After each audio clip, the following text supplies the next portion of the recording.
Hello everyone, this is Charlotte, and we are chatting in cars. Well, at the moment I will be. You'll be listening, hopefully. Or just having it on as white more noise in the background while you do other things. I do that. There is a disclaimer at the start of this video, because I do swear a lot, and I talk about some really sensitive, weird topics. This is all based on shit that's happened to me. So if you don't feel comfortable hearing these kinds of things, that's absolutely okay. You know, I like to maintain my innocence for as long as possible. I didn't get the choice to, but you know. If you can, I hope you can. We need that kind of thing in the world, this kind of positive niceness where people just aren't subject to horrible things. So, in any case, it is the holiday edition. I'm a teacher. I usually do these on my drive to work, and it's usually about 30 to 45 minute drives, so holiday edition. So today we're going back down that end. Not because I'm working, but because I have to do my brother a favor. So I'm gonna go let his dog out before it shits everywhere. Siblings, they send us on interesting missions. He's gone camping somewhere for the holidays, so anyway.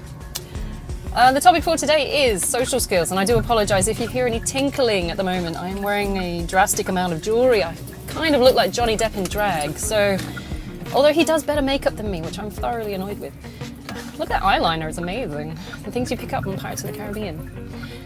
Oh, we threw it. Anyway, so social skills. I have none. I'm settled in that viewpoint. I know it's because of my autism, it's because I had a very strange, abusive relationship with people when I was a kid, and any social skills I got from, you know, school and stuff was based on what was perceived to be right at the time. I looked at what other people were doing. It's called masking. You look at what they're doing, you see what the reaction is, and you just take on those traits. I don't know if everyone does that. I always thought that everyone did that though. Because that's how you learn to perform or exist within societies, right? It wasn't until I broke away from like school and I started venturing out to other places and having a look at what other people were doing that I actually sort of diversified my social skills set.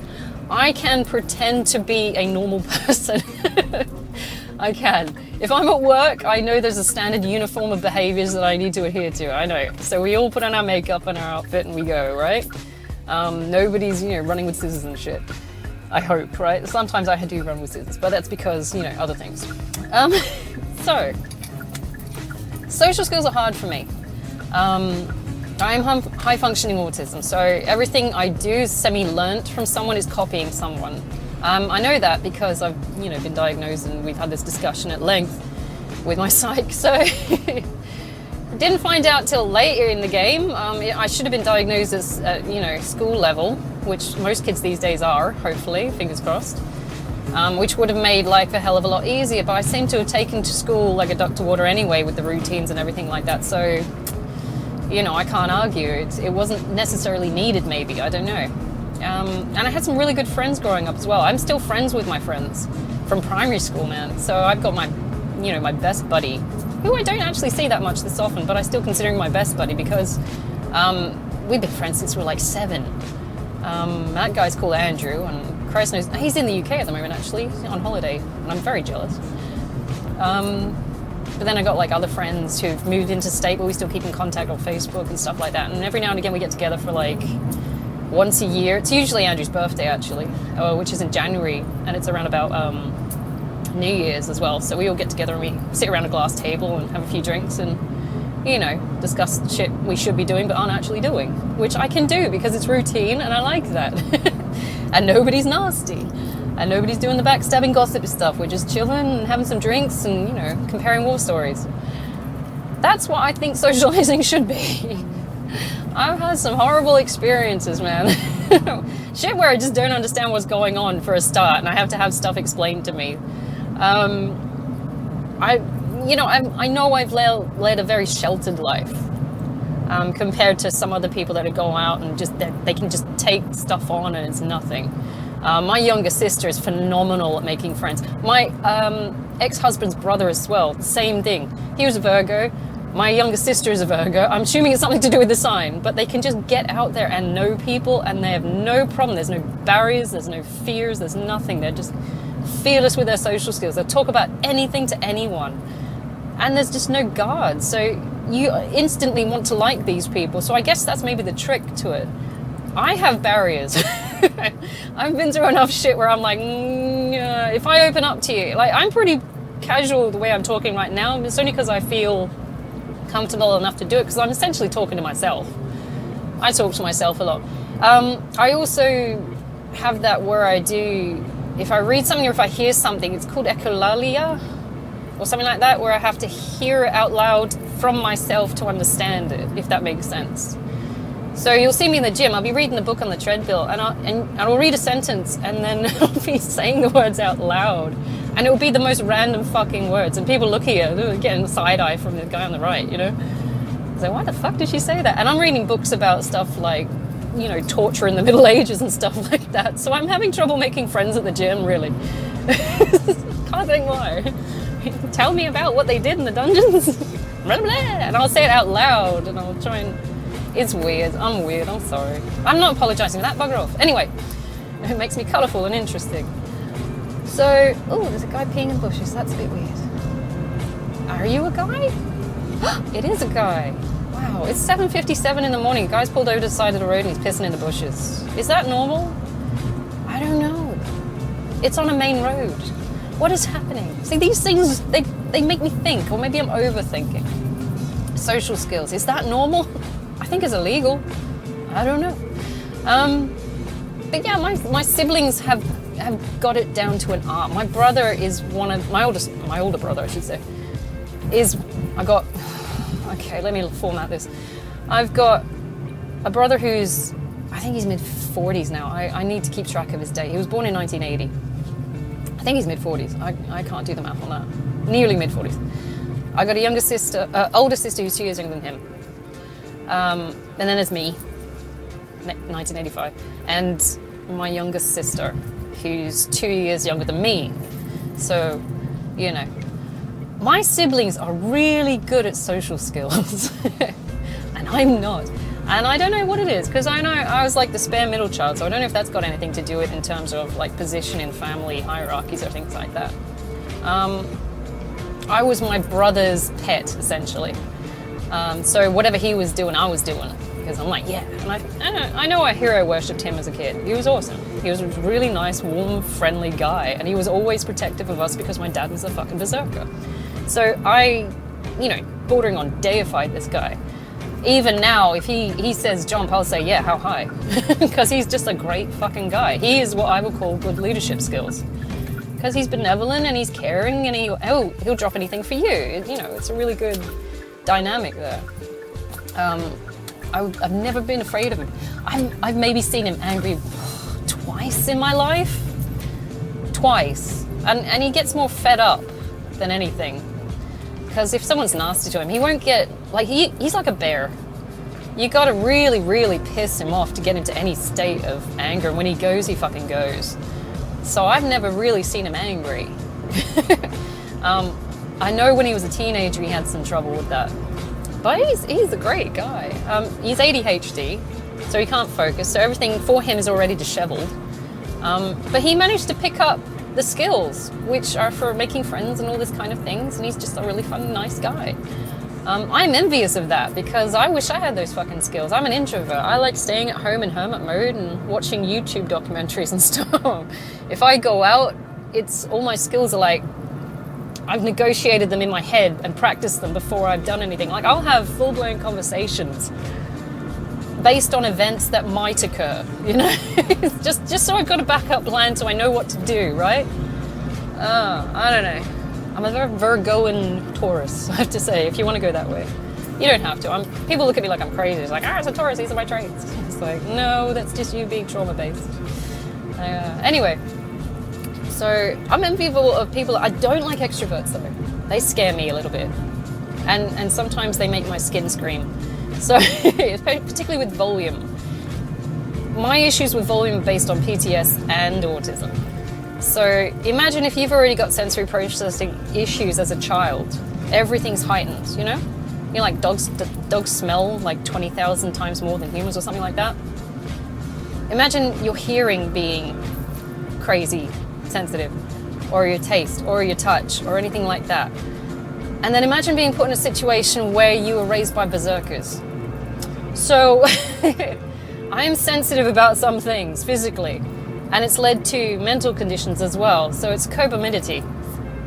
I know a lot of my mental issues are to do with that. And, you know, like they're fed off each other, you know? It's a fucking house of cards going on there. As well as my social skills, my lack of social skills, because I just, for the life of me, I can't understand why some people are like what they are. Or maybe that's just a human thing to understand. It's like we want to be, you know, a good person, so we don't understand why some people act a particular way. Like I will never, ever be able to come to grips with the concept of polyamory, polygamy. You know, in some cultures they're just fine with having like one guy and several girls. I don't understand it. I can't reconcile with that.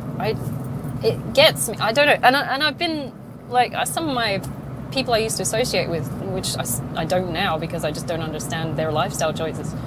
And it conflicts with my sense of morality, to be honest. It just feels like they're using each other. I can't do that either. It feels cruel to me. So I don't really associate that and other things that they were doing that I don't understand, so I don't hang around with them. But they were perfectly fine with this, in and out of each other's beds and other people's beds and taking each other's partners and things like that. And I'm going, what the fuck are you with these people for? I couldn't, and my ex-husband gave me that ultimatum that we had to have an open marriage, otherwise he was going to leave me as well. So that's kind of jaded my view of this whole situation. I'm like, I don't understand this, and I don't understand after 16 years how you could be this cruel. I didn't understand it to start with, but now you've given me a first-hand experience of it, and I don't like it, and I don't understand it. It was just shocking. Things like that shocked me. I don't understand it. I cannot grasp why you would want to be that mean to someone. But some people are chill with it. I'm like, I'm trying to get myself used to being okay with other people wanting to do that stuff, and they seem okay with it. It's hard to connect the dots with that one for me. But that's coming from my autism as well, saying these are the rules, we follow them, otherwise shit goes wrong, or these are the rules and so they are. It's like, no, well actually it's a grey area. It is black and white, this is what it is. This is what we do, this is what we've been taught, these are the rules, this is us. This is the reality as we know it. And it's a very tight position for anyone who's got a difference of opinion. And I don't get nasty with it, to be honest. I know some people will be bigoted and they'll say, I don't like this, so, you know, fuck off everyone and you're wrong, and they'll go to the throat for it. But I can't do it. I know I've got that mindset where I can't control it, I can't change it, so I'll leave it. It's like, and that's what I've done with my previous social group when I had my ex-boyfriend. It's like it's not my place to change you. I don't agree with what you're doing.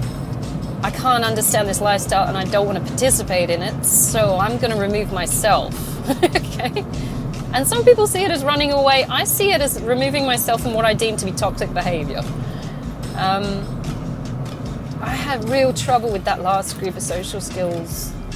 Like, I know it gave me the opportunity to learn and understand the more nuanced side of things when it comes to social skills. I'm afraid most of me is set in my ways. I'm 37 now, and I cannot understand why everybody wants to steal everyone's boyfriend and fuck around.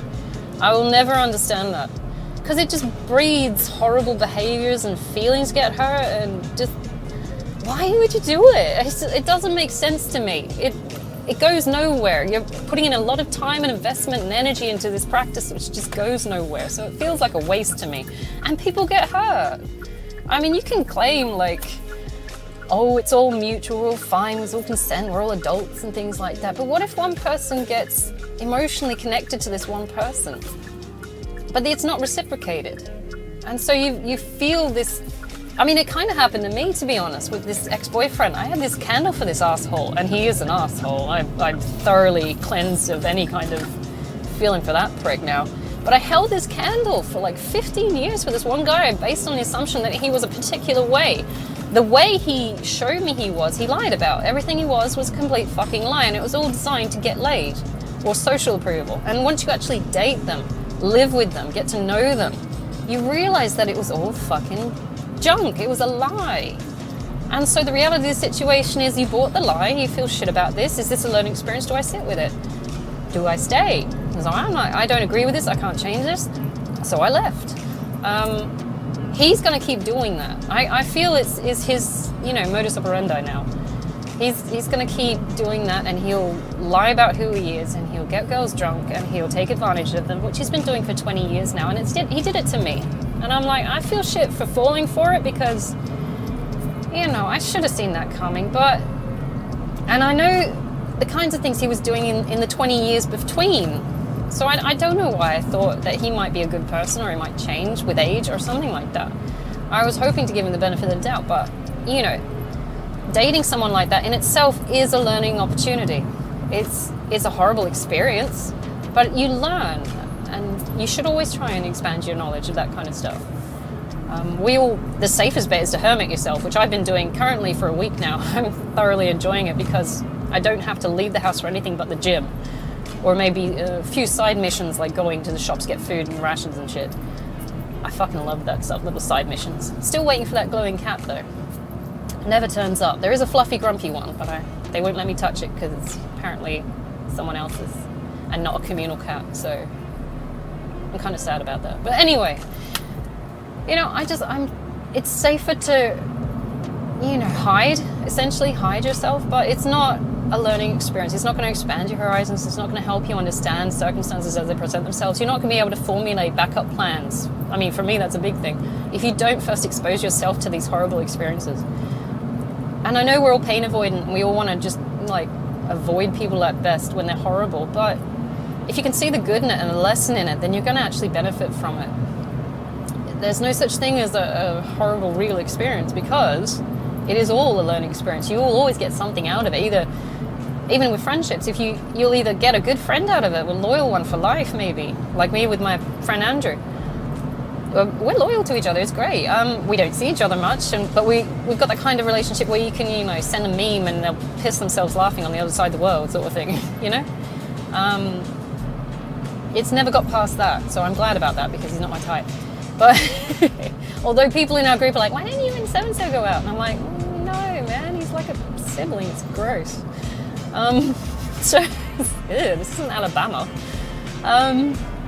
But no, it's good to have those relationships. I mean, he was a good starter relationship, without trying to sound perverse about it, He's just a good guy that's nice, he had manners and everything. It was a very soft introduction to learning social skills. We've been friends since year 2, so we were 7. But I have to say, the social skills I learnt from hanging around my ex-boyfriend's social group, or at least the one he was trying to fit in at the time, which is, just not... He's a chameleon, and it's not for a good reason. He's a chameleon to get in, get laid, get paid. It's disgusting. It's not because he had a genuine interest in these people, but he's just looking... I feel like he's a gold digger. He's looking for, ways to get something out of people, which was horrible, really. Because you then wonder why he's hanging around you, and it's like, all right, what do I have that he could want? And it turns out it was sex and money. So I had to learn that one the hard way. I really did. And he was abusive as well. He was really sexually aggressive and abusive and misogynist. And he had a real penchant for hurting girls. And you don't realize it until you take a step outside and you look at some of the things he's done to you, and you go, holy fuck, dude. If that wasn't consensual, that was like a cliche rape scene right there. It's like, fuck. And you don't realize it while you're doing it because you're like, oh, he's my boyfriend. You're like, no, that's not cool. But that's, again, one of the downsides to having autism is not recognizing that stuff while it's happening until you have something explained to you. Within that social group, I learnt maybe lessons I should have learnt in high school. Because they were still stuck in the mindset and the sort of context of very high schooly vibes of bitching and whining popular girls and all that kind of crap. And there was very nasty Mean Girls attitude going on there. You ever seen that movie Mean Girls? You got 3 essentially bitches. And I was the, what's her name? Katie. The one that's been completely out of the loop for God knows how long. And I was out of the loop because I was married at the time, and I just married to an overt narcissist who isolated me from social experiences. So when I walked into that group, I was very wide-eyed and I didn't understand what was happening. To this day, I still don't fucking understand a lot of that bitching and stuff going on. I would like to believe that some of them were in relationships, but they were all fucking each other's boyfriends. And I'm going, what is happening here? I don't understand. I mean, I was there for one guy, and that was my ex-boyfriend. Just one guy. I would chat to his friends because they were his friends, but that's it. I wasn't pursuing any of them. I didn't understand when they flirted with me. Like, I would have one of his friends, some guy called Patrick, who would sit there and he'd wink at me, and I'm going, oh, I don't understand that. Okay. But he thought it was funny as hell because I didn't catch on that he was trying to do something there. And a few times I thought his girlfriend Alex was sitting behind me, who apparently isn't his girlfriend, was just a fuck buddy. And I'm like, well, what is happening? I don't understand that. To me, it's like if you're having sex with someone, that's your girlfriend or your boyfriend, right? Or whatever, you know, whatever gender you assigned yourself. I don't understand why you would look outside that. To me, it's confusing. It's like, well, why did you pick them if you want someone else? Why not just go for someone else? It doesn't make sense to me. It's like, why invest that much time and effort into this one person that you don't want if you don't want them? Go for the one you do want. Or maybe if they don't want you, maybe reformulate your plan and go for someone else, like a third person. It's like, it never... Maybe I'm just too straightforward with relationships. I never understood it. I don't understand this taking other people's stuff. It just seems greedy to me. Because eventually people got to get their feelings hurt, and it's just nasty, man. It's cruel. I know he was a quite bubbly kind of happy person, and she was a more subdued, serious kind of person. And I'm wondering if, why does the need for that? Maybe he was looking for someone like him, or I don't know. It baffles my mind now. I'm still trying to understand it, and I haven't been near those people since fucking January, and it's September now. So I'm like, I don't understand you people. I'm just removing myself from this weird experience. So there's a lot of that. I've relied on that heavily over the years. It's like, I don't understand this. I'm going. And I did it with my ex-boyfriend's first social group that he clinged onto as a goth group. And they were getting into some weird shit as well. And I'm like, okay, I don't understand this. So I'm leaving now. And I ended up, finishing uni, getting married and all that stuff, buying a house and stuff, doing the generic stuff. See, that to me's made sense. The horrible experiences I had with the bitching and the stealing of partners and the drugs and things like that, I didn't understand, so I didn't do it. It just doesn't make sense to me. Why do you need to be that horrible to someone? It doesn't promote group cohesion. It doesn't promote you as a caring person in the long term to the group. I don't understand why anyone would do that. It just feels nasty. So it's been eye-opening when I come to try and understand why people do what they do. It's been fascinating, though, I have to say, from a sociological viewpoint, of which I've always been interested in. I want to understand why people do what they do. I mean, it's part of my autism to try and blend in, but these days I'm not fucking blending in, and I don't care. I've seen what's there, and I don't want to fit in. So I'm like, yeah. I spent a large chunk of high school and that trying to understand what was going on so I could, play along, so I could fit in and not seem weird. But then you look around and you realize these people aren't that great anyway. Why am I trying to fit in with these assholes? And it's like they're just nasty to each other. It's really weird. Why do we latch on to these things? And I suppose it might be the upside of autism is actually questioning these things, because I know so-called normalized people do this without thinking. They just latch on and they use their social skills to participate in these events and experiences that for some reason as a second nature seem to make sense to them. Although I look at them and I go, why did you do that? So it doesn't make sense. So the upside of autism is sort of being able to pull apart what's happening.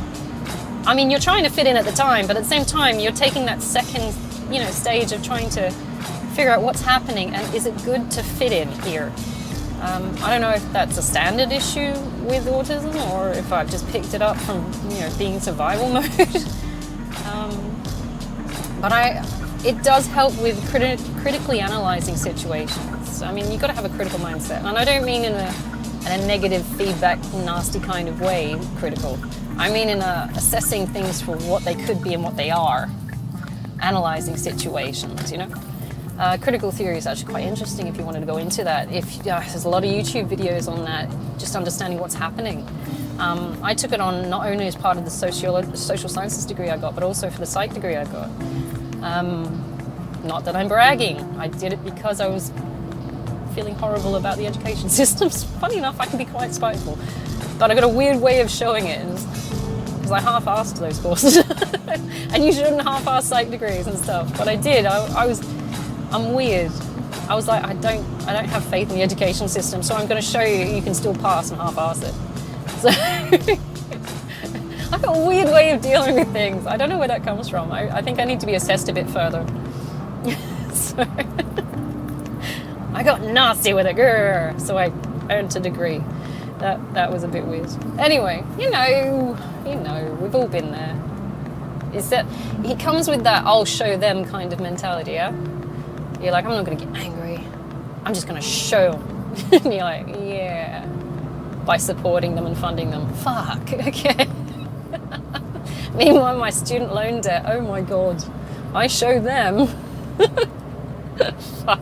I'll be paying that off till I die. I don't want to even know. My dad keeps telling me every year what it is because he lodges my tax after I've done them. So I do my taxes, then my dad lodges them because he's an accountant. But, oh, Christ, I don't want to know my student loan debt. Just come on, Biden, cancel my debt for me. You don't live in America. Fuck, stop being mean, man. Come on. Drowning here. I didn't even use my degrees. I did it for fun, oddly. Alright, so social skills. Sorry, we're going on a tangent already. It's my old age creeping in. I'm not old. I'm 37. Monty Python, you've got to look into that. It's brilliant. Not Quest for Camelot, that was a game. Sierra game. Good game. I missed that game. That was awesome. No, Quest for Glory. Quest for Glory was good too. Fuck you, Sierra. Anyway, nostalgia from the 90s. So, I think it was just Camelot. But there was always that section in the game where you like got to remember all this information about a tree or something, and you got to save a girl. And it's like, what did Eve eat or Adam eat or something? And you're like, oh, it's an apple. It's biblical. Oh Christ! I suggest you get it. It's one of those read-along games that you've got to put your input in. I am going on a tangent today. Sorry, I've had so much coffee. But definitely, if you can find that, download that. If your computer will run such a shitty game, I thoroughly recommend. Just Camelot. And everybody fucks up the first 10 minutes because you're like, I'll just go this way. Trust me, you'll know when you get there. You're like, why did I do that? Why is this brigand in the bushes? So, who are you, mister? You're dead within the first 10 minutes. You've got to go back and pay for a new life or something like that. Oh, Christ, nostalgia. Anyway, social skills. Maybe that's why I don't have any social skills, because I was playing Quest for Glory and Camelot for a bit because I was like my brother's clone. I do look a bit like him. Not really. I'm like the nice girly version, although my brother's not ugly. Anyway, so, wow, this is going way into Alabama territory. So, fuck off. Anyway, social skills. What did I learn? What did I learn? Not everybody is your friend. I learned that a horrible way. Some people are just friends with you on the surface to try and get something out of you, or to try and get you to do what they want you to do. I learned that one the hard way, because I walked into that group thinking, yay, people I can meet and stuff I can learn about, and maybe they'll be nice to me. And yeah, I was naive. Naive or dumb, one of them, or both. I don't mind. We're all dumb sometimes. So I walked into this group trying to understand what was going on. I did not understand that the girls in that group didn't like me. I didn't understand it because I didn't think there was any kind of real connection there. I'm like, okay, so you're here because you work here, or that's cool, okay, we'll hang around. And I know we're sitting in your break area, and it's not my fault, it's my ex-boyfriend's fault, because he would purposefully position himself in the area so they would be forced to talk to him, and I sort of followed thinking, I just want to spend time with my ex-boyfriend, who was my boyfriend at the time. So they didn't like me, and I don't know if it was because I have theories. I've been doing tarot reading, dare I say it, I've got shit for it, but I've also been talking to people and listening, you keep an ear to the ground kind of thing about the social group, what's going on. And I have a feeling it's because I, in a weird way, earned too much, and I would buy myself nice things to try and, feel better about things, and I come across as materialistic, and they didn't like that, I think, and there was an element of jealousy there, I think. as well, and I was very open with my emotions when it comes to showing affection to my now ex-boyfriend. I didn't hide anything, and I was just nice to people, and I thought that would be okay. I didn't realize they would be getting jealous. I didn't realize. I thought, okay, so you guys are individuals living your own life, you're doing your own thing, okay. I don't agree with this lifestyle, cool, I won't get involved. I am adamant that I never said anything nasty about these fuckers. I was always nice to him. I made a point of being nice to him because I didn't understand what was going on, so I wanted to put the best foot forward, and I know if I'm nice, that's pretty much a solid plan. If I just be nice, be polite, use your manners, okay. Be nice. I mean, I thought I was doing okay. I thought I was doing okay until I started hearing, whispers and background conversations and things, and they didn't know you were there, or they were just saying it in quiet tones, and you're like, have I done something wrong? I don't understand what's going on. What have I missed? And it was just nasty stuff. And it was also not only mixed with that, but some of the boys liked me, and some of the boys liked me a little too much. And I'm like, well, that's because I'm nice. If you're nice, people like you, right? And I didn't understand it. I mean, I was there for one guy. I didn't flirt. I didn't do anything. I'm still conflicted about this, and it still hurt my fucking feelings. And I'm like, I don't understand why I'm being ostracized for being nice. I thought we were supposed to be nice. But because I wouldn't join in with their games of bitching and gossiping and nastiness, they didn't like me. And I still to this day, and I'm nearly in tears now, and I don't understand why I couldn't fit in with that group. And I've had a lot of sort of discussions with like my friend Ellie and stuff, who's older lady, and she understands all this stuff because she's not autistic and stuff like that. And she's just explained to me that it's just some people are just like that. And I'm going, I can't sit with that. Come on. It's got to be more than some people are just like that. And I tried so hard to fit in with that. I'm so annoyed with that still. I tried so hard to fit in with those people, and I know they weren't like me, and I know I wasn't like them, but you try, right? You're trying to make things work, because these are my boyfriend at the time's friends, so I want to be nice to them. And I was nice to his best friend too, who I actually found quite annoying. And his other friends, like he had a friend called Simon who would grab my butt, and I'm like, I don't like this, so why are you doing this? So I told him, don't do that. And he said sorry, and I'm like, I don't know if you mean that, but okay. But it was that kind of a crew where it's just a lot of underhanded stuff, and I thought, I could say I don't have to take this shit and still go to the social group and still trying to participate even after I broke up with my ex-boyfriend, or I could look at all of this and say, I don't agree with this, I don't understand this, I can't change it, and I wouldn't be willing to change it anyway, it's not my place, so I'm just going to remove myself. But you know what? As soon as I removed myself, they bitched about me more and gossiped more. So I'm like, why? I'm not even there. I'm not even affecting you. I'm not doing anything to piss you off as far as I know. I just exist. And Ellie's like, people are just like that. It's like, but why? It's like, but it's turning on them, I find, because I'm still listening. I'm nowhere near them for a good fucking reason. But I'm still listening because, that's what I'm trying to do. So it's been, 37 years of watching and listening. I second nature at this point. So I'm listening, and I find that the guys that liked me are now turning on them because they're just being too mean. And I'm like, okay, I don't know where that goes, but okay. But at the same time, I'm sitting there thinking, you know what? I learned what I needed to learn from this, and I don't have to participate in this. So I'm doing my own thing. So my life these days is less about social skills. I tried to learn from that group, and I did learn some stuff. But the important thing about that is to learn to leave when the going's good and when it makes sense, and before you become so fucking entwined in this traumatizing experience for me. And I still go back to my group of friends, and I know no one's bitching about me. No one's being nasty about me. These are all good people that are supporting and stuff like that. So you've got to find your soul tribe when it comes to social skills as well. You might learn from these horrible experiences. I learned a lot of things from these horrible experiences. I learned what not to be, and it's part of my sort of ongoing theme of how I formulate my, identity and stuff like that. I had non-stop anti-role models my entire life, and this is just another group of anti-role models. So these are people I don't want to be like, so I shy away from them. I removed myself. I wasn't sent away, I removed myself, so I'm pretty chuffed about that. So you don't have to hang around with these assholes just to say you've got assholes to hang around. Why would you hang around assholes? I don't know. And that comes with life and learning how to use social skills. So, you know, even if you're autistic and stuff like that, you can pick these things up. It takes time, it might take a bit of pain, but eventually you'll pick them up. I'm jealous of people that can sort of walk into situations and just understand what's going on. I really do. I see it and hear it and smell it. I can read people. But to understand why they're doing, their motive blows my mind.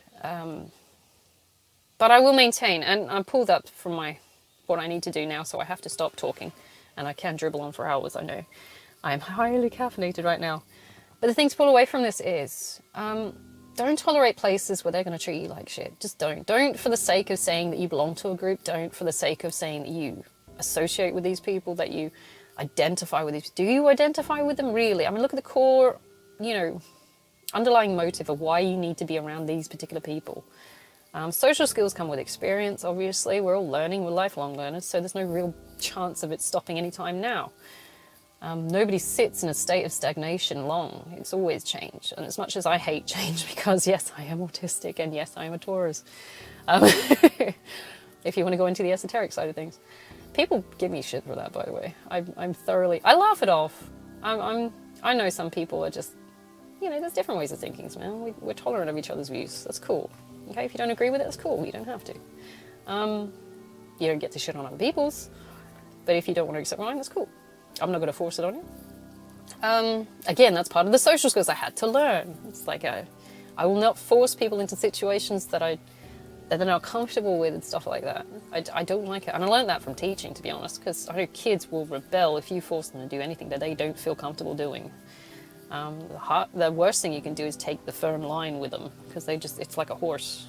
You try and do the firm line with a horse, they're not doing shit, and they're bigger than you. They will tell you they're not doing shit. Ew, creepy half-naked guy. Ew, why have you got your shirt off? See, things like this blow my mind. Is that legal? I don't know. This guy is seemingly going for a run, but he's only wearing shorts, and he's kind of creepy gross.